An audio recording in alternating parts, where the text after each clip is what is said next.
करिश्मे क्यों न हो आखिर यहाँ पर, करिश्मे क्यों न हो आखिर यहाँ पर, कलंदर और शाहों की ज़मीं है। कभी राजनीति से सामाजिक जीवन में पांव रखने वाले मोहम्मद अली साहिल पिछले कई वर्षों से खाकी के साथ जीवन बसर कर रहे हैं।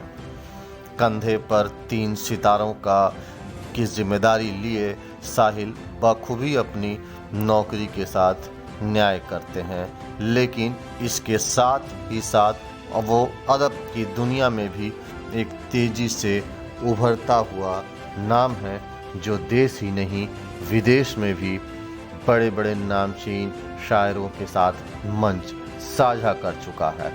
पुलिस की नौकरी के साथ इतना वक्त निकाल पाना कि हिंदी और उर्दू में 2 किताबें भी लिख देना, और वो यहीं नहीं रुकते हैं, इसके साथ साथ टी सीरीज के लिए 6 गानों की एक एल्बम की शूटिंग भी कर लेना, ये थोड़ा अलग लगता है। तो ऐसे ही एक लीग से जुदा शख्स से नवाबों के शहर लखनऊ में एक छोटी सी मुलाकात हुई, और इस दौरान हमने उनके जीवन के कुछ पहलुओं को समझने की कोशिश की और ये जाना कि साहिल अभी कितना दूर है, क्योंकि वो खुद कहते हैं कि वो क्या समझेगा दरिया की रवानी, वो क्या समझेगा दरिया की रवानी जो साहिल तक अभी पहुंचा ही नहीं। एक आदमी कितना काम कर सकता है, एक आदमी के काम करने की क्षमता कितनी हो सकती है, वो भी खास करके जब वो पुलिस में हो। लेकिन अगर किसी का नाम मोहम्मद अली हो और उसे साहिल कह के बुलाते हो तो उसको किनारा मिल ही सकता है। आज हमारे साथ एक शख्स मौजूद है जो पेशे से खाकी से जुड़े हैं, पुलिस की नौकरी करते हैं, उसके साथ साथ वो किताब भी लिखते हैं, और उसमें किताब में पहला कदम उन्होंने रखा है और किताब का नाम भी पहला कदम है। उनका उर्दू में भी उनकी किताब है जिसका नाम किरदार है, और डिजिटल दुनिया से भी वास्ता है। सोशल मीडिया के तमाम प्लेटफॉर्मों पर तो वो एक्टिव है ही है, ट्विटर हो, फेसबुक हो, इंस्टाग्राम हो, जो कुछ भी हो। उसके अलावा टी सीरीज के साथ उनकी तेरी सूरत एक DVD है जिसको आप देख सकते हैं, सुन सकते हैं, यूट्यूब पर है। और पुलिस की नौकरी की क्या व्यस्तता होती है, न कोई वीकेंड होता है और न कोई हॉलीडे होता है, कभी भी काम आ सकता है। ऐसे में हमने उनसे रिक्वेस्ट किया था कि हम आपसे कुछ बात करना चाहते हैं आपके इस पूरे साहित्यिक यात्रा पर। तो हमारे साथ हैं और साहिल साहब से बात करेंगे। सबसे पहले तो शुक्रिया आपका कि आपने वक्त दिया। आपका शुक्रिया, आपकी मोहब्बतों का शुक्रिया कि आपने बड़े मोहब्बत से जो आपने वक्त निकाला। और ये मैं आपसे जब अभी बात कर रहा था तो आपने एक अपना बायोडाटा दिखाया, मैं देख रहा था, पढ़ रहा था। इटावा से आपकी जिंदगी शुरू होती है, जिंदगी का सफर वहीं से शुरू होता है। सूबे की राजधानी लखनऊ में हम लोग बैठे हैं, तो थोड़ा सा संक्षेप में आपके इस आपका जो जीवन है उसकी यात्रा, नौकरी और ये जो किताबों की दुनिया से वास्ता, ये थोड़ा सा जानिए। एक्चुअल क्या है कि स्टूडेंट लाइफ तो वही जाहिर सी बात है, जैसे अब CV आपके सामने मौजूद है, तो एक अच्छा खासा वक्त हो गया है। 30-32 साल की नौकरी भी हो रही है पुलिस की। कभी सोचा भी नहीं था कि पुलिस की नौकरी कर सकता हूँ, लेकिन शायद नसीब में ये चीज़ें होती हैं। और दौर शुरू हुआ है BSc जब मैं कर रहा था, और डॉक्टर गोपाल दास नीरज जी को मैंने अपना नीरज नाइट मैंने कराई थी। अच्छा। और बल्कि यूँ कहा जाए कि आज मैं जो कुछ भी हूँ, मैं गोपाल दास जी जो है, गोपाल दास नीरज जी की प्रेरणा से मैं आज इस ईमानदारी की, क्योंकि मैं जब पेंशन सेक्रेटरी था तो डिग्री कॉलेज में, तो उनको लाया था और तब मैं उनको बड़ी हसरत भरी नज़रों से देख रहा था कि काश ये इतना बड़ा मुकाम, इसका कुछ हिस्सा मेरे भी हिस्से में आ जाए, कुछ थोड़ा सा भाई। तो तब तक मैं जो है मैं 83 से तो बंदी करता था, कुछ अपना यूँ ही करता था। मुझे रफ़ी और मुकेश के नगमे गाने का बड़ा शौक था। सिंगिंग का ये था कि बचपन से ही आवाज़ थोड़ी सी थी। 83 में लगभग 20 साल से भी कम उम्र के। जी, बिल्कुल सही फरमाया आपने। तब से मैं तो बंदी कर रहा था। नीरज जी को सुनने के बाद जब उनकी नाइट हुई, उसके बाद फिर मैंने कुछ हमारे जो साथी थे, स्टूडेंट जो हमारे कोलिंग थे, क्लास फेलो थे, सॉरी, तो उन्होंने फिर हमें कहा कि आप तो अच्छा गाते हैं, करते हैं, कुछ अपना खुद क्यों नहीं लिखते हैं बेटा। मैंने कहा यार क्या, तो खैर वो बात कहीं जहन में पेवस्त हुई, तो लिखना तो चली रहा था, लेकिन थोड़ा संजीदा हुआ, थोड़ा बहुत लिखना शुरू हुआ। 88 में फिर मैं जॉब में आके मैं मिनिस्टर प्लानिंग प्रोटोकॉल का पीआरओ रहा। तब वो दौर था, वो अपना एक अलग दौर था। स्टूडेंट लाइफ में मैं NSUI का प्रेसिडेंट जनरल सेक्रेटरी था इटावा जिले का। उस टाइम नाम नहीं लेना चाहूँगा, बड़ी बड़ी हस्ती बाद में कालांतर में बहुत बड़ी हस्ती रही डिस्ट्रिक्ट लेवल की इटावा की पॉलिटिक्स, तो पॉलिटिकली इन्वॉल्वमेंट रहा। फिर इटावा ग्रामीण पत्रकार संघ का ग्रामीण पत्रकार संघ जी मैं उसका जनरल सेक्रेटरी रहा इटावा का। उसके बाद मंत्री जी के साथ आ गया तो पीआरओ था प्राइवेट पे में, आप जानते हैं तो कोई नकेल तो रहती है, वो लाइफ एंजॉय की। 89 में मैं जॉब में आ गया। अच्छा 89 में पुलिस में आ गया, तो 89 में मैं आ गया तो बस मैं 93 तक मैं नैनीताल में था। पहली पोस्टिंग हमारी विजिलेंस में, हाँ विजिलेंस में रही। उसके बाद 94 में शायद मेरा डिवीजन हो गया, 93 में मैं लखनऊ आ गया। तब से आपकी दुआ से मैं लखनऊ 93 से 96 में 96 तक मैं रहा विजिलेंस में। फिर विजिलेंस से हमारा जो है पोस्टिंग हो गई पुलिस हेडक्वार्टर कैडर में। पुलिस हेडक्वार्टर कैडर में आ गया तो 96 में मैं करीब 97 में करीब मैं 1 महीने DGP का CA रहा। बहुत शॉर्ट टर्म में, इतनी कम उम्र में इतनी बड़ी बात DGP का CA होना, वो हमारे लिए ग्रेट प्लेजर हो गई।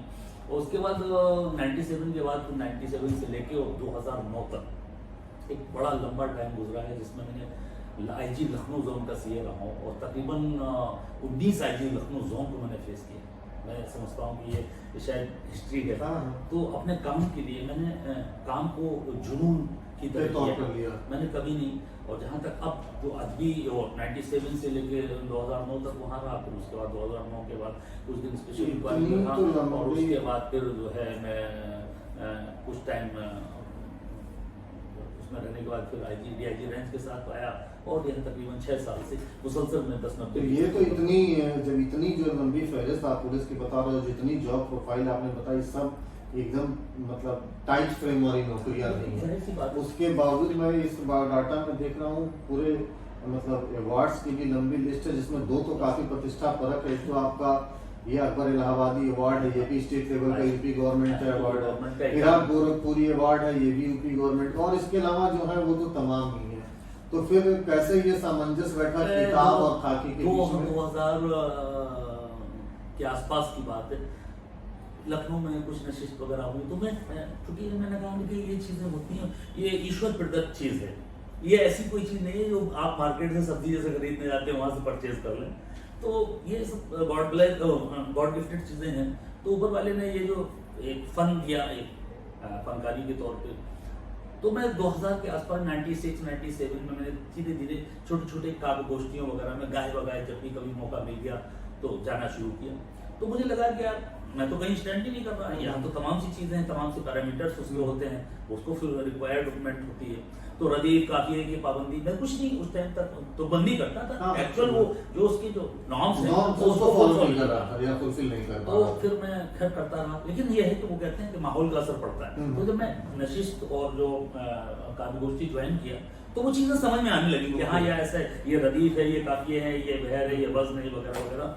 तो चलता रहा सिलसिला, तो गाय बगाए मौका मिलता रहा। तो 2010 तक तो मैं गाय बगाए अदा करता जाता रहा। 2010 के बाद IG जोन का जैसे टाइम छूटा तो हमारी मसरूफियात कम हुई, स्पेशल इंक्वायरी मुझे वक्त मिला। ADG OPC साहब शायद हुआ करते थे, उन्होंने भी बड़ा वो भी इंटरेस्ट रखते थे, म्यूजिक लवर थे। तो बस वहाँ से मुझे थोड़ा स्पेस मिला और टाइम मिला, हाँ, और सैटरडे संडे का थोड़ा सा मौका। वहाँ मैंने फिर अपना कलाम को कंपाइल किया, कंपाइल करके फिर हमारे उस्ताद मोहतरम जो है इंजीनियर वासिफ फारूकी, जो आज की तारीख में बड़ा नाम है संचालन में उर्दू अदब में, उनके मैं गया पहले अनवर जलालपुरी साहब के, मुनव्वर राना साहब के पास गया, दोनों का हमारे पास टाइम है। अनवर जलालपुरी साहब के पास गया, उन्होंने भी वही बात कही कि मेरे पास बिल्कुल वक्त नहीं, मैं क्या करूँ। तो मैंने कहा वहीं इत्तेफाक से वासिफ फारूकी साहब मौजूद थे, एक प्रोग्राम चल रहा था नशिस्त में, तो उन्होंने हमारा, मैंने कोई शेर पढ़ा, उन्होंने मेरा मिसरा, उन्होंने कहा नहीं ऐसे पढ़िए, बस वही चीज क्लिक कर दी। उसके बाद मिसरा इतना बढ़िया हो गया कि फिर मैंने वहीं पे कहा, तो अनवर जलालपुरी साहब कहने लगे कि साहिल तुम्हारे लिए वासिफ से अच्छा कोई नहीं होगा। तो हमने कहा फिर बस मेरी जो है रहबरी फरमाए। मैंने उनसे दरख्वास्त की तो उन्होंने कहा कि देखिए साहब ये पुलिस की नौकरी नहीं, पुलिस की नौकरी है मतलब आपकी, और पुलिस जैसा यहाँ नहीं है कुछ भी, यहाँ आपको बहुत कुछ खोना पड़ेगा, बहुत कुछ त्याग करना पड़ेगा, तब जाके कहीं कुछ हासिल करने के इम्कान हैं। क्या कर पाएंगे? आई विल डू, क्योंकि मेरे माइंड सेट था बहुत अरसे से कि मुझे करना है। तो वो जोश, जुनून और जज्बा जब ये यकजा होते हैं that everything is possible in your life. तो मैंने उन सब चीज़ों को एक साथ किया और फिर उनकी उस्ताद तो अब जाहिर सी बात है कि कितना भी अच्छा नगीना वो हो न हो, लेकिन जब तक उसको कायदे से जो है उसको तराशा नहीं जाता है तब तक उसकी फिनिशिंग नहीं आती। तो शायरी के जो जरासीम जो कीटाणु थे वो तो थे मौजूद, लेकिन उसको प्रॉपर पैरामीटर्स में लाना, उसके फुलफिल करना, उस तरह के बज़्म में गैर में वो सब करके, तो ये हमारे उस्ताद मोहतरम बासिफ फारूकी साहब ने हम पर मेहनत की। लेकिन एक भी मिसरा उन्होंने मेरे कपड़ों में पैमन की तरह नहीं टांगा। उन्होंने जितना भी कहा उन्होंने इस बात को एक्सेप्ट किया है कि नहीं मैंने इनका पैमन की तरह जो कुछ है इनका अपना कलाम है, मैंने अपनी तरफ से कोई दान दहेज में नहीं दिया, अपना ओरिजिनल। तो वो फिर उनके साथ, तो फिर मैं 2010 के बाद फिर मैं स्टेज परफॉर्म करने लगा। करते करते फिर हिंदुस्तान के बड़े नाम राहत इंदौरी साहब के साथ, वसीम बरेलवी साहब के साथ, मुनव्वर राना साहब के साथ, अनवर जलालुद्दीन साहब तो बड़ा अक्सर निजामत में रहते थे। हिंदुस्तान के तकरीबन जितने भी मशहूर मालूम शोरा और कवि हैं तकरीबन मेरे ख्याल से उनके साथ विदेश यात्राएं भी आपने की। आपकी दुआ से मुझे जो है 2019 में दोहा कतर जाने का भी सौभाग्य मतलब प्राप्त हुआ, मौका मिला। ये मेरे लिए बड़ी बात है। और अभी भी हमारे चाहने वाले जो है तमाम से, अगर कोविड ना होता तो दुबई वगैरह के हमारे कई प्रोग्राम पिछले 2 साल से तो चीजें बंद थी, काफी हो चुके होते। और खैर सबसे बड़ा मसला अब मेरे लिए दिक्कत इसलिए भी क्योंकि डिजिटल मीडिया ने काफी कुछ लोगों को मतलब काफी राहत दी है। अगर आपके अंदर अगर बाकी टैलेंट है और आप एक अच्छी इंसानियत के करीब जिंदगी गुजार रहे हैं, आप किरदार बेस्ड जिंदगी जी रहे हैं, तो यकीनन लोग आपको फॉलो भी करेंगे, लोग आप लोगों के दिलों में भी जाएंगे। बशर्ते शर्त है आप अपने आप को छोटा बना लो। यार जिंदगी में विनम्रता जो इंकसारी होती है, आपको कुछ नहीं करना माय डियर, आप बस केवल अपने आप को छोटा बना के रहिए, दुनिया अपने आप आपको कंधों पर बैठा लेगी। और मुझे खुशी है, मैं बल्कि इसके लिए प्राउड फील करता हूँ कि आप भी उसका एक हिस्सा है। आपने मुझे महसूस किया और आज आप हैं यहाँ पर, तो ये इस बात की दलील है कि मेरे पास कुछ नहीं है। ये जो मोहब्बतें हैं यही तकसीम होती रहती है, बांटता रहता हूँ। बात मोहब्बत की निकली है। आप देश दुनिया भारत में तो आप घूमते ही होंगे, जाहिर सी बात है। आपने विदेश भी गया है, दुनिया को आपने करीब से देखा है, उम्र भी है आपकी, अनुभव भी। अभी जब हमारी आपकी औपचारिक कैसे बात हो रही थी तो आप कह रहे थे कि जो सूफिज्म है, जो इसका एक वो पार्ट है, उसमें कट्टरपंथी के लिए मतलब कोई जगह नहीं होती है। मैं इस बात को थोड़ा सा और वो करके को, ये जो थोड़ा हाल के दिनों में पूरे, मैं भारत नहीं पूरे वर्ल्ड की बात करूं, कहीं मारपीट हो रही है, कहीं काट मार हो रही है, मतलब जो एक क्लेश है वो बढ़ रहा, मोहब्बत थोड़ी कम हो रही है।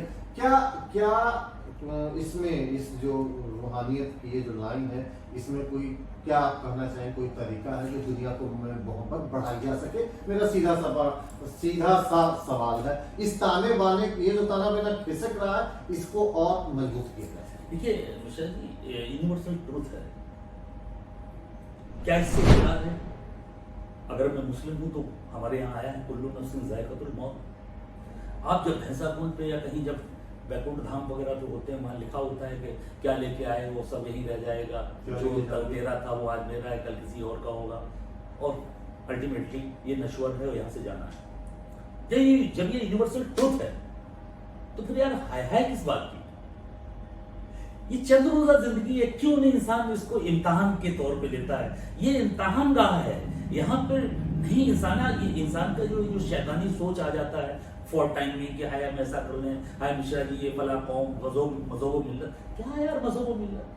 सूफीयत में ये चीज एक खास नजर आती है। आप देखिए, चाहे वो सुल्तान हिंद का मामला लें या किसी भी बुजुर्ग या किसी भी बड़े संत महंत को ले लें, वहां आप चले जाइए, अगर वो सच्चा हिंदू है, अगर वो सच्चा मुसलमान है या सच्चा अकायद का मानने वाला है, उसके लिए तो इंसान यार सब कुछ है। उसके लिए ये है ही नहीं कि वो मिश्रा है, वो तिवारी हैं, दुबे हैं, वो फला हैं या किसी मजहब मिलत से उसका सिर्फ इंसान की दरकार है। और अगर इंसान नहीं है तो फिर वो जो हमारे यहाँ जो घूम रहे हैं तकरीबन 1 करोड़ मतलब 1,40,00,000 कितना यार 1,15 करोड़ से ऊपर की, वो क्या है? वो सब काली खोपड़ी वाले मानव हो सकते हैं? इंसानियत का जज्बा अगर आपके 140 करोड़ तकरीबन, तो अगर आपके अंदर इंसानी जज्बा नहीं है, अगर यार मुझ पे एक शेर मुझे याद आ गया, एक शेर याद आ गया कि रगों में एक ही जैसा है खून जब साहिल, रगों में एक ही जैसा है खून जब साहिल, तो फिर ये सोच सभी की जुदा जुदा क्यों है? ये सवाल है मेरा इस शेर के माध्यम से। क्यों ऐसा है? क्या क्या रंग आपके आपके खून का रंग काला है या पीला है या कोई सफेद हो गया है?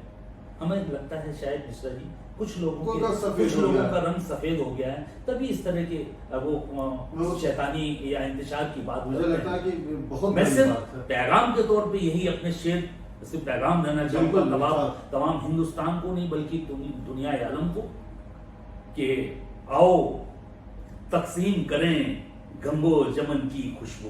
क्या बात? आओ आओ तकसीम करें गंगो जमन की खुशबू, देखो दुनिया में मोहब्बत के सिवा कुछ भी नहीं। क्या क्या ये दुनिया तक ये बात पहुंचे, हम ये उम्मीद करते हैं। और जैसे आपका किताब है लोगों के हाथ तक पहुंच रही, ये लाइन डिजिटल प्लेटफॉर्म पर आए तो भी पहुंचे और ये इससे लोग सीख ले सके। हमारे साथ हमारे सहयोगी भी हैं आपसे बात करने के लिए, मोहम्मद अख्तर साहब, और उनके हाथ में आपकी जो उर्दू गजल का कलेक्शन है, किरदार है, वो काफी देर से पलट रहे हैं, कुछ वो भी आपसे गुफ्तगू करें। ये सर किरदार नामक ये किताब आपने लिखी और काफ़ी अच्छे अच्छे अशार इसमें मैंने देखा। अभी आप जो है गंगा जमन की बात कर रहे थे और इस्लाम के उस आइडियोलॉजी की बात कर रहे थे जो सूफी संतों से निकली है हिंदुस्तान में। कुल मिला के उसका नक्शल में बात करें तो वो बात है कि खार बनकर क्यों जिए हम अशरफुल मखलूक हैं, प्यार बन के हम नवा बस प्यार ही बरसाए हम। तो इसमें एक आपने लिखा है, एक शेर है इसमें कि इसमें ये एक सवाल मेरा ये है कि किरदार आपने लिखा, ये आखिर में किसका किरदार है? इसमें एक और सवाल शामिल कर ले रहा हूँ कि एक शेर के माध्यम से, उसको जब मुझसे काम होता है वह बहुत खुश कलाम होता है। तो क्या आज की दुनिया की भी हकीकत ज्यादातर यही हो चुकी है? देखिए मैं बताऊं अख्तर साहब, आप मिश्रा जी आपको भी शरीक कर लेता हूँ कि ये जो चीजें हैं शायद आप बीती कहता है, और शायरी में अगर दम है, सच्ची है, तो दुनिया उसको जनबीती समझती है। किसी भी शायर का, किसी भी लिटरेरी इंसान की जिम्मेदारी बनती है, फरीजा है उसका कि समाज को जोड़ने का काम करे। इसीलिए कहा जाता है, लफ्ज आता है साहित्य समाज का दर्पण। तो वो दर्पण का क्या मतलब है? आप अगर अच्छा पैगाम देंगे तो सोसाइटी ठीक है। चंद लोगों की वजह से तालाब में अगर एक मछली गंदी होती है तो तालाब को गंदा कहना बिल्कुल मुनासिब इसलिए नहीं, क्योंकि बहुत बड़ा औरा होता है उसका, तालाब बहुत बड़ा होता है, उसमें मछली का वजूद क्या है। तो मैं ये मान के चलता हूँ, आप अपना काम करते रहिए, आप अच्छी बात करते रहिए, अच्छा सोच रखिए। जहां तक किरदार का सवाल है, मैंने अपना किरदार आपके हवाले कर दिया है। किरदार से मुराद यहाँ जू मानी है, एक किरदार वो जो आपके हाथों में है, एक किरदार के तौर पर मैं वजात खुद हूं। मैंने शायरी को महदूद नहीं रखा है, लेकिन फिर भी काफी हद तक मैंने कोशिश की है कि हमें इससे इनकार नहीं है, जिसमें मैंने शेर भी कहा है कि लबो रुखसार तबस्सुम भी ठीक है, लेकिन लहू भी चाहिए थोड़ा किसी गजल के लिए। तो मेरी कोशिश ये है कि किरदार बेस्ड जो मेरी शायरी है वो आप पढ़ेंगे उसको, तो इसीलिए लफ्ज किरदार आया है। एक तो मेरा किरदार आप तक पहुंचे कि मेरा सोच किस तरह का है, एक, और दूसरा ये कि मेरी शायरी का मेयार क्या है, वो भी क्या है, वो आप तक पहुंचे। वो किरदार बेस्ड शायरी है। अगर मैं जमाने के कर्म को, जमाने की परेशानियों को लोगों को एक शायरी की शक्ल में और जमाने की नाहमवारियों को शायरी की शक्ल में अगर मैं पैगाम के तौर पर आप तक नहीं पहुंचा पाता हूँ, या एक अच्छा पैगाम नहीं दे पाता हूँ जो अमन और चैन और भाईचारे को पैगाम देता हो, अगर ये चीज नहीं पहुंचा पाते हैं तो फिर हमारी शायरी करने का कोई मतलब नहीं है। तो मैं माजरत के साथ कहना चाहूंगा कि शायरी केवल महबूबा से बात करने का नाम नहीं है। शायरी में दिलो दिमाग को सर्व करना पड़ता है। लबो रुखसार की अपनी चीज अलग है, लेकिन जब आप अच्छी शायरी करने के लिए आते हैं, चाहे वो बड़े नाम हो, बड़े तमाम से नाम है, मैंने राहत इंदौरी साहब के साथ, वसीम बदली साहब के साथ, मुनव्वर राना साहब के साथ, अनवर जलालपुरी जैसे कतारों, तमाम से सीनियर शोरा के डॉक्टर गोपाल दास नीरज साहब, मतलब तमाम सब मैंने ऐसे लोगों को सुना है और उनके साथ स्टेज परफॉर्म करने का मौका मिला है। मुझे ये कहने में कोई गुरेज नहीं है कि आप कहीं भी कितना भी जहन में इंतजार पैदा कर लें, कितना भी भटक जाएं, अल्टीमेटली रास्ता वही एक है जो सच्चा है। और राहे हक में फिर शेर याद आता है कि राहे हक में तुझे हस्ती को मिटाना होगा, राहे हक में तुझे हस्ती को मिटाना होगा, देखना फिर तेरी ठोकर में जमाना। क्या बात। तो कुल मिला के ये किरदार आपका भी है, ये समाज का भी किरदार है। हम उसको थोड़ा सा और अपने अखबारी भाषा में कहें तो वो एक तरह से समाज का आईना भी हो सकता है, ये किरदार है। हो सकता नहीं है, वो जो आपने देखा है, जो किया वही महसूस किया है। तो हम इसके बाद भी उम्मीद करें कि इस पहला कदम और किरदार के बाद कोई दूसरा किरदार, कोई दूसरा कदम आएगा। और इसी थोड़ा सा वक्त की दरकार है। सब कुछ है। पेड़ लगाते हैं तो जब आपको एक बगीचे में अच्छे आम मिलते हैं या एक बगीचे में अच्छे फूल नजर आते हैं तो फिर माली को हौसला अफजाई होती है माली की, और माली चाहता है कि इस तरह के बागात और हों। तो ये जो आप कह रहे हैं, ये ख्वाहिश कभी दम नहीं लेगी, ये टिल डेथ है। और ये ख्वाहिश इंशाल्लाह बहुत जल्द आप मंजर आम पर इसको देखेंगे, लेकिन कुछ वक्त दरकार है। जो कि आपको बताया, जैसा कि अभी आपने खुद ही कहा कि पुलिस की नौकरी, तो मैं आपको अर्ज कर दूं कि पुलिस की नौकरी और शायरी दो मुख्तलिफ नावों का सफर है, ईस्ट एंड वेस्ट। लेकिन ये दो नावों पे पांव रखने के बाद बैलेंस करके चलना है। और बस ये है कि कुछ वक्त और उसकी दरकार है। उसके बाद डिपार्टमेंट से जो थोड़ा सा वक्त मिलेगा, और कोशिश ये भी है, मुमकिन है कि कंपाइलेशन अगर हो गया तो साल 2 साल में अच्छे इजाफे होंगे, और उम्मीद है कि शायद आपको कुछ नया पढ़ने को मिलेगा। चलिए हम उम्मीद भी करते हैं, और आपके आने वाले जो भी चीजें हो, चाहे वो डिजिटल प्लेटफॉर्म के रूप में हो, चाहे किताब की शक्ल में हो, उसके लिए आपको ढेर सारी बधाई। और साहिल साहब, थैंक यू वेरी मच। बहुत बहुत शुक्रिया आप तमाम हजरात का, आपने वक्त निकाला और हम जैसे नाचीज को जो है आपने वक्त दिया और आपने इस लायक समझा, इसलिए जाती तौर पे आप दोनों लोगों का सिद्ध के दिल की गहराइयों से शुक्रिया। Thank you very much. ये थे मोहम्मद साहिल साहब, जिनके साथ हमने उनकी जिंदगी के कुछ पहलुओं को साझा किया, जाना उनकी किताब के बारे में, उनके प्लानिंग के बारे में, और आने वाले वक्त में उनकी कुछ किताबें जो आने वाली है वो भी लोगों से रूबरू होगी। तो अपने इस कार्यक्रम के जरिए इस अदब की दुनिया से जुड़े किसी और किरदार से फिर किसी मौके पर आपको रूबरू कराएंगे। तब तक के लिए डिजिटल प्लेटफॉर्म पर बने रहिए हमारे साथ नेशनल कवरेज के साथ।